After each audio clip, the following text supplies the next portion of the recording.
Welcome, everyone, to our live webcast, Person-Centered Care, Opportunities and Challenges for Academic Dental Institutions. Thank you for joining us. My name is Mike. I'll be the operator for our presentation today. Now, before we get started, I would like to take a moment to acquaint you with a few features of this web event technology. At any time, you may adjust your audio using any computer volume settings that you may have. During this presentation, you will see polling questions throughout our event today, and with that, we would like to just pass along that to participate in the polls, please select the button to the left of the answer that best represents your views and experiences. We'd love to hear from you during the presentation. To share your questions, on the right-hand side of your screen, you see the text chat window, the large window which holds all of your sent messages, and a smaller text box at the bottom where you can type in your questions. To send a question, click in the text box and type your text. When you're finished, click the send button. All questions that you submit are only seen by today's presenters, and your questions will be addressed at the end of our presentation.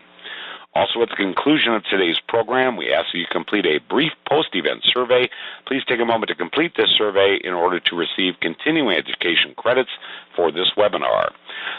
This presentation will be available on ADEA.org next week. If you have any questions about receiving the presentation, CE credits, or general questions about ADEA, please use the Q&A box, and ADEA staff will try to answer your questions as they receive them.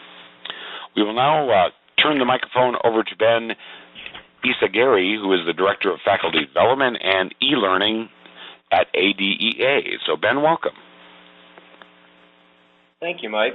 On behalf of ADEA, I want to thank our audience for joining us today in this webinar on person-centered care.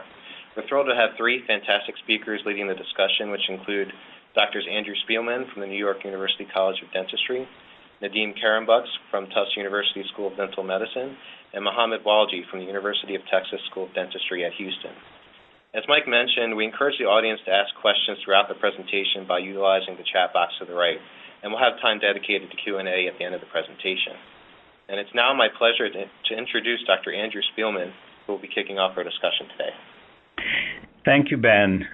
Today's webinar presentation on Person-Centered Care, Opportunities and Challenges for Academic Dental Institution is designed to be a complement to the Journal of Dental Education article of the same name that was released last November. It is part of the larger ADEA CCI 2.0 initiative, one of the goals of which is to recognize that person-centered care will become the dominant model in future health systems. Our specific goals, objectives for this session are to compare and contrast three different approaches to care that you may be familiar with already, as well as evaluate on a personal level some of the challenges that may come with implementing person-centered care at your institution. To start with our discussion, I would like to present this scenario. A 34-year-old female. Doctor, I have not seen a dentist in 2 years, and I would like you to tell me if I have any cavities. The senior student doctor says, I see several teeth with cavities that need attention. I wonder if you would agree that I treat one of your teeth during the regional licensing board exam. It is in 2 months. Your specific lesion is perfect for that exam. I could do it for free. Would you agree? Further, you will need a root canal treatment on tooth number 7. I wonder if my classmate could treat you for that tooth. He's really very skillful. So before I go any further, I'd like to ask a polling question to see which model of the care you believe the scenario demonstrates, student-centered, patient-centered, or is it person-centered? Let me turn it over to your moderator, to Ben, and actually to Mike, to see what kind of polling we get. So. Very well, and thanks for that. Just a reminder to our attendees, they can respond to our first interactive polling question simply by clicking on the radio button next to the response that best represents how they feel about this particular scenario and polling question. Perhaps we'll give everyone just a second or two longer to make their final selections.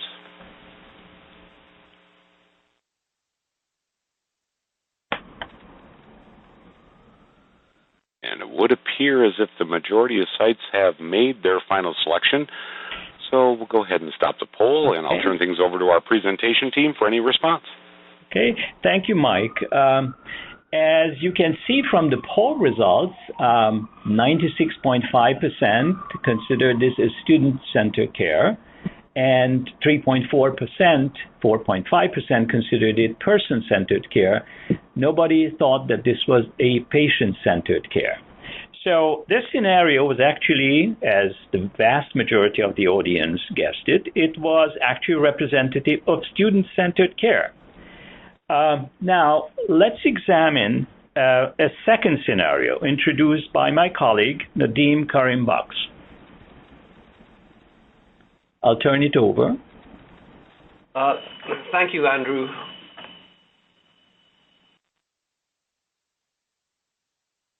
In our second scenario that you should be seeing in your screen, we find out that we have a 16-year-old African American who presents to the student clinic with a chief complaint of, "My front teeth are loose." After a medical and dental history are obtained and a clinical and radiographic exam are completed, the patient is diagnosed with local aggressive periodontitis. An evidence-based protocol calls for scaling and root planing with systemic antibiotics. After treatment, the outcomes are recorded, and the student gets credit for a periodontitis case complete. And again, after having presented that scenario to you, we would like to again poll you to see which model of care you believe this patient fits.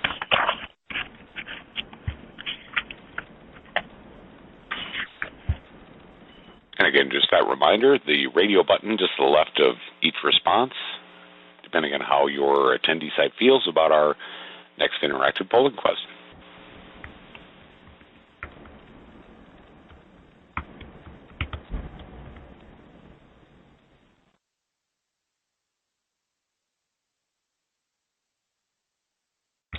Does look like the majority of the sites have made their final selection, so we'll close the poll and turn things back over to our presentation team for any response to the results. Great. So what I'm seeing in terms of the polling is about 5% of the respondents believe this is a student-centered care scenario. We have about 94% that believe it's a patient-centered care scenario. And then we have almost 1% believing it's person-centered care. So with that, we'll move on to basically exploring the features, and we would like you to think a little bit about the features that were presented between what we believe is a student and patient-centered care. And if you can try to think of both of the scenarios, try to put in any thoughts that you might have in terms of features that either are shared amongst these two scenarios or features that are different. So this is an opportunity, again, for you to be able to type in individually what you think are either common to these scenarios or different. And we'll invite the audience members and attendees to go ahead and use that Q&A panel to make those responses. So again, what features do scenario 1 and 2 share, and maybe how do they differ? So give us your thoughts, please.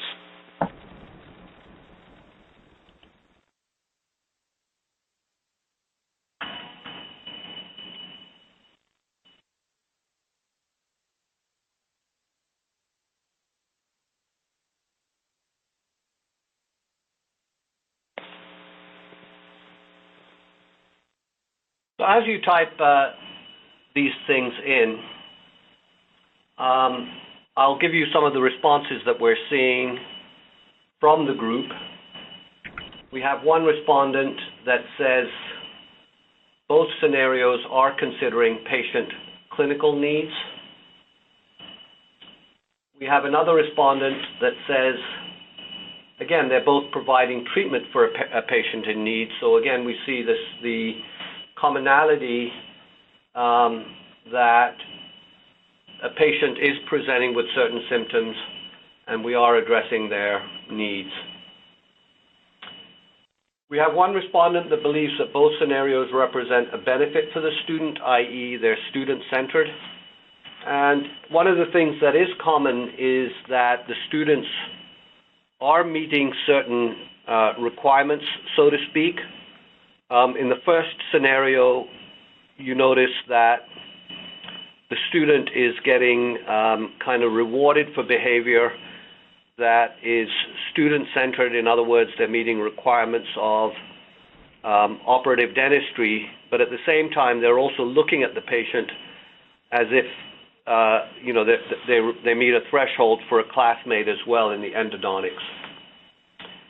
In the second one, there's a little bit of a difference in that the student is not getting credit for what we would consider to be a quadrant of scaling and root planing, because they do have to do that procedure. But it seems like in that scenario, they're getting kind of a case complete type reward. So even though there's a shift in the kind of reward that the student's getting for completing either a procedure or a case complete, there still is that commonality as this person made to the fact that this is a student-centered kind of reward that they're getting. We have one other audience member who said in patient-centered care, the primary focus is on the diagnosis and needs of the patient. In the student-centered care scenario, it's focused on the student meeting their needs of requirements rather than putting the patient first. And again, I think that echoes a little bit of what I was just reflecting on. We have a comment from another responder saying the second example is focused on the patient's disease. And again, if you remember that after the diagnosis was made, there is some reference, again, to thinking about the disease in the context of the evidence, trying to come up with, from an evidence-based approach, how to treat that patient, not only with scaling and root planing, which might be, again, something that a student is seeking as a requirement, but in this case we learn that there's also a prescription of antibiotics which can be effective against localized aggressive periodontitis. I'll continue to go through a couple of these and then we'll get back to the presentation. Let me see if I can find one that is slightly different. Again, many of them are talking about the student-centered one as being something where the student is fulfilling their requirements.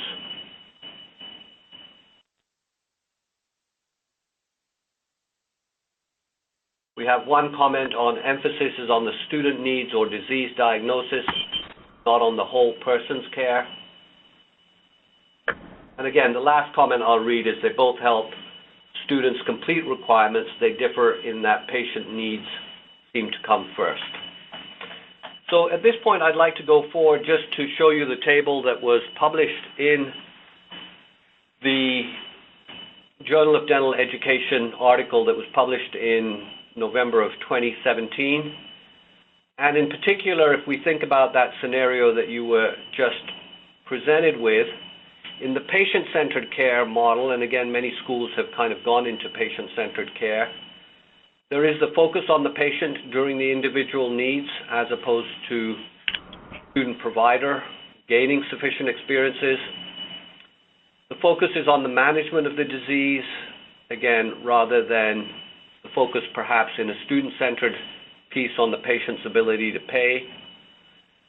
In the patient-centered care model, we would generally view the body systems as separate from each other and separate from the psychosocial domain. Coding systems would be based on professionally defined conditions. Now, in this case, again, due to the way that we build dentistry and work in dentistry, you'd want to perhaps see a model that was developed on the outcome of the disease and the patient's health rather than, again, focusing on the individual scaling and root planing. So we didn't learn about how this case was coded or billed, but we do understand that the student was getting rewarded for kind of the overall treatment of the disease in terms of a case complete, rather than just the individual scaling and route planing. We learned that in patient-centered care, the diagnosis and treatment are based on large cohort studies in which individual information is homogenized. So again, if we think about the disease category of localized aggressive periodontitis being present in a patient that is age 16 and that has a certain ethnicity, we recognize that that patient, based on the literature, is at risk for this disease. And again, if we look at the evidence base, it does suggest scaling and route planing with a specific set of systemic antibiotics is the treatment of choice in this case. And again, that's what was prescribed. And then finally, the last characteristic of patient-centered care is it bases the outcomes of treatment on general population outcomes. So with that, I'm going to now pass on the last part of the presentation to my colleague, Mohammed Walji, who will present the third and final scenario for you. Great. Thanks very much, Nadeem. So I'm going to go over the third scenario, and you may actually be familiar with this if you've already read the paper. So this one is about Antonio Diaz, who is new to the city and is experiencing a lot of bleeding after brushing. So he pulls out his smartphone and searches for dental clinics. One of the first results he sees is the University Dental Center, which is ranked very highly based on the quality of care provided, timeliness, and has really good verified patient reviews. So he selects the clinic and immediately engages in a virtual telehealth assessment with a dental student, a dental hygiene student, and an advanced education student or resident. He video chats with this interprofessional team and describes his problem and shows his mouth using the high-resolution camera on his phone. The team suspects chronic moderate periodontitis and asks him to come in the very next day for more of a comprehensive exam. Upon arriving the next day, he is immediately and warmly greeted by Sylvia, the third-year dental student, who takes him back to the operatory. She talks with him to understand his background, his family situation, his occupation, and the expectations of his visit. Antonio undergoes a painless digital scan of the mouth that reveals a high degree of plaque and moderate periodontitis. Antonio also describes his sudden weight loss he's been experiencing and some blurry vision. And after looking carefully at his medical history and talking with Antonio, Sylvia orders a rapid diabetes screening test.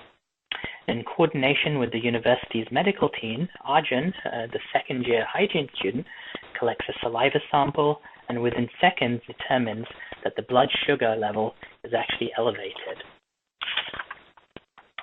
So the team together discussed the findings with Antonio, supervised by their faculty member. They've also checked a computer-based decision support tool that compares treatment outcomes for millions of patients just like Antonio.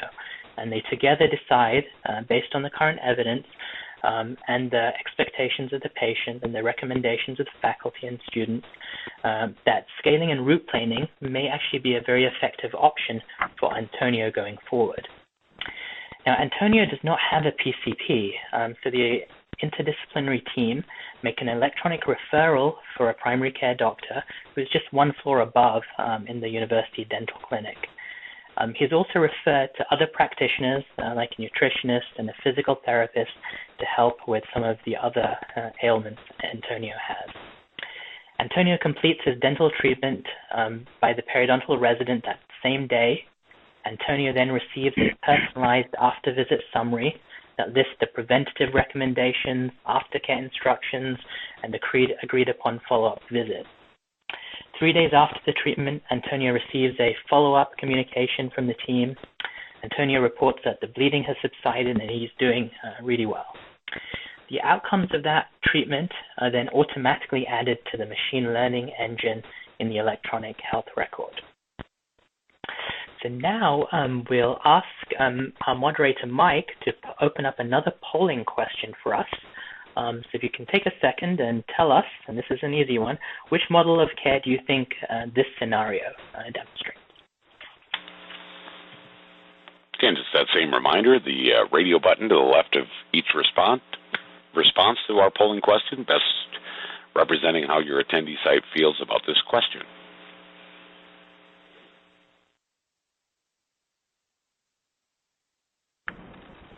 Okay. So it looks like the overwhelming majority think that this case is person-centered care, 98.5%, and a small number think it's patient-centered care. Okay, so let's go to the next slide and talk a little bit about this idea of person-centered care. That was indeed the correct answer. And hopefully the scenario actually demonstrated that this type of experience that was described was actually focused on best helping Antonio with his healthcare needs overall, as well as keeping him healthy in the future. I think that's one of the the key differences, especially with patient-centered care. And the differences are sometimes a little bit nuanced between the two of them. It really required an interprofessional team to focus on this overall health as well as the oral health. The dental team really tried to get to know Antonio in a meaningful way to better understand why any personal or social factors may have had an impact on his healthcare management. They were also able to pick up on his potential, diabetes diagnosis based on that elevated glucose level, and were able to give him some information about it and also a referral to a medical specialist for further evaluation of the condition. So they're really taking much more of a holistic approach rather than focusing just on the bleeding gums. And then the person-centered care model also relied heavily on data. So the team were able to query a larger database which included patients similar to Antonio, not just the general population, but those that were just like Antonio, to help tailor or confirm the best treatment path.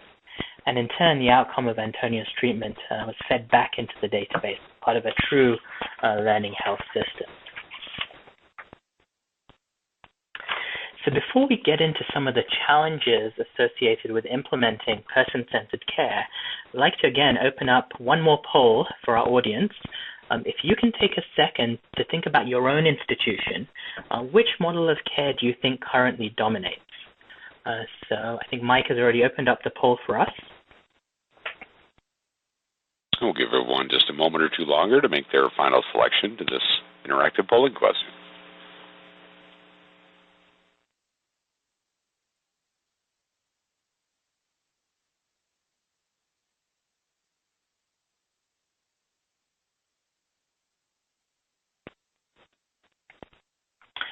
Okay, so let's kind of look at the results here briefly. So it seems like about 17% of the audience thinks that their institutions are mostly student-centered. 15% think they are mostly patient-centered. A very small number, just two individuals, 2.8% think it's mostly person-centered, while it seems like the majority, over 64%, think it's a mixture of approaches. Great.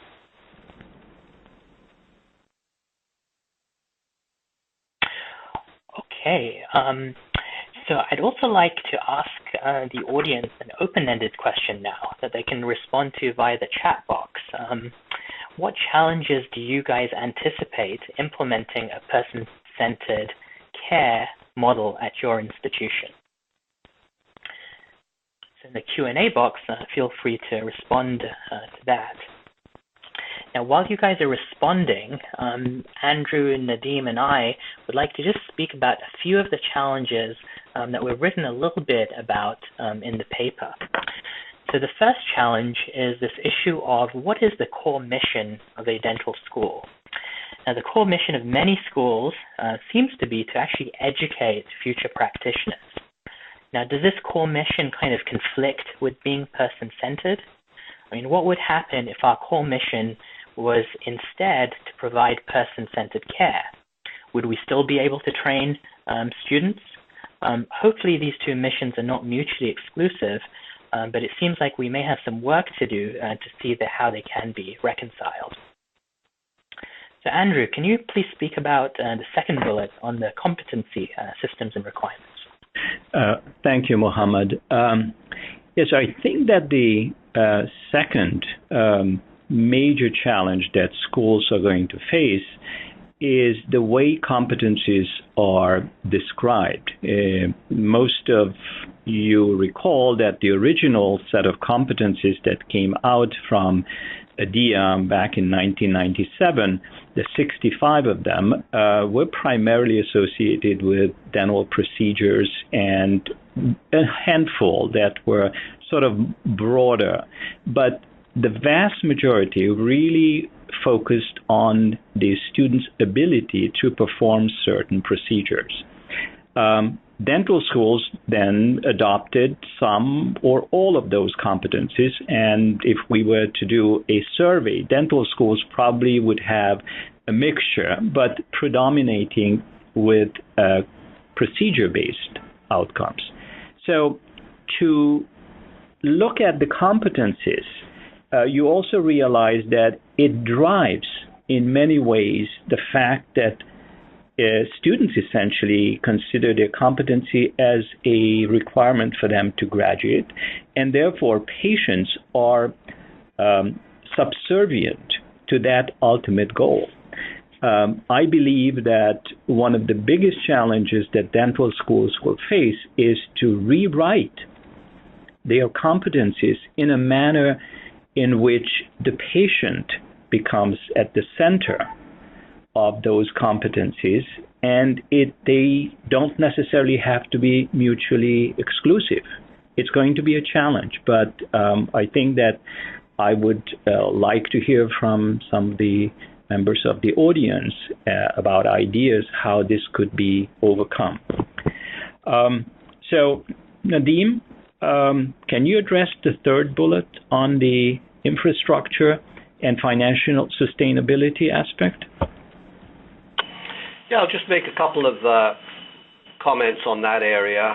I think if we think about the evolution of many of our students and the changes that we have tried to make in shifting from student-centered care to what is a comprehensive care, kind of more patient-centered clinic, many of us have instituted comprehensive care models and have set up our practices within our schools to kind of act like group practices with usually a group practice leader.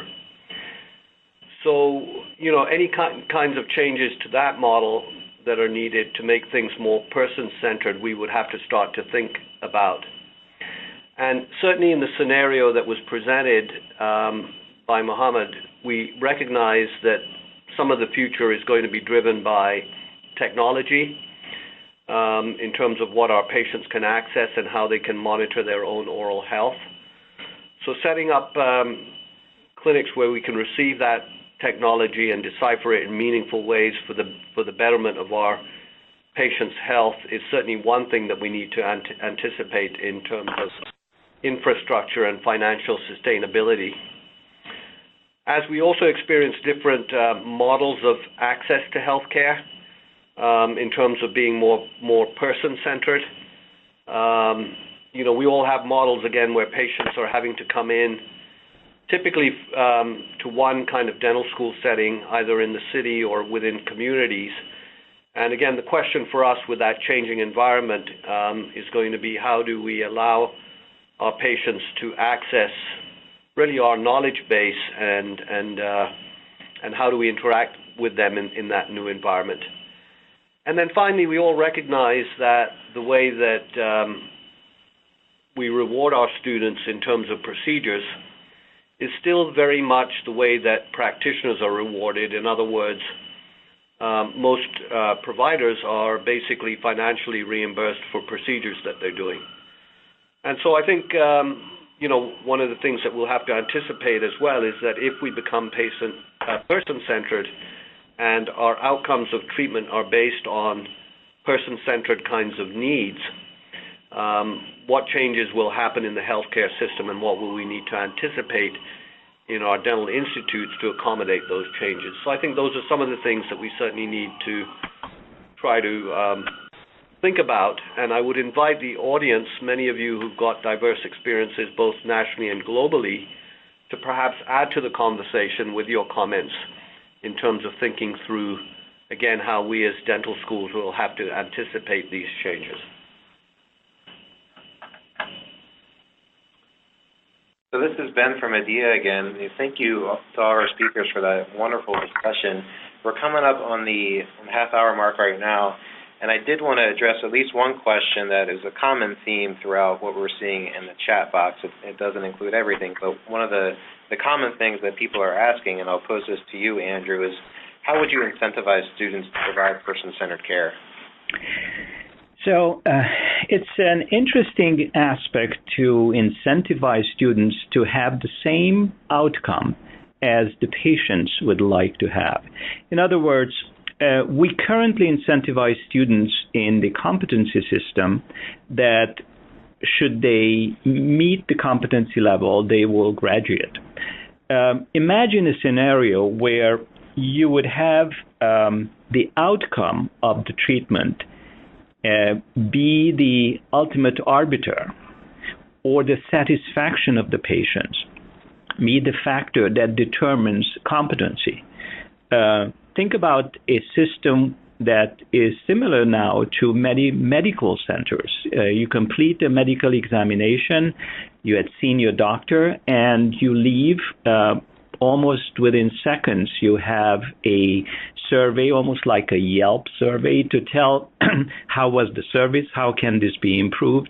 Imagine if there is a star system where the student needs to accumulate, say, a rating of 4.5 or higher from his or her patients, or they would essentially look at the overall outcome of the treatment. So if you incentivize students and you create a system where the competencies include this type of star rating or patient satisfaction, completion of the work, evaluating post-treatment and looking at the outcome, those types of measurements would incentivize the students and would shift focus from a requirement to a patient satisfaction. And I do believe that would bring us closer to a patient-centered care, a person-centered care. I want to give our other speakers a chance to respond if they have anything additional to add to that. Yeah, I would just add in addition to satisfaction, we are also able to look at the quality of care, whether it's looking at the actual outcome, was the outcome similar to what we would expect if the best evidence was delivered. So I think that's another area that dentistry can really look forward to in the future. So we're not only paying for things that are done, we're actually paying for the outcome of care in terms of quality. Great. So it looks like that's the only question we're going to be able to get to today. But as we're approaching the end of our webinar, I want to thank our speakers again for joining us to share their expertise on this important topic. And on behalf of the American Dental Education Association, I want to thank our audience for their participation in today's event. A post-event survey will appear requesting your feedback at the conclusion of this webinar. And please take a moment to complete the survey, as it will help ADEA plan for future web events and also serves as your mechanism for claiming CE credit. A recording of this program will be available on adea.org/past events 1 week from today. Please also note our next webinar, an early intervention program to promote dental student well-being and resilience, will take place on Thursday, February 1st at 12 p.m. Eastern. Details and registration information can be found at adea.org/events. And that concludes today's program, so thank you all and have a wonderful day.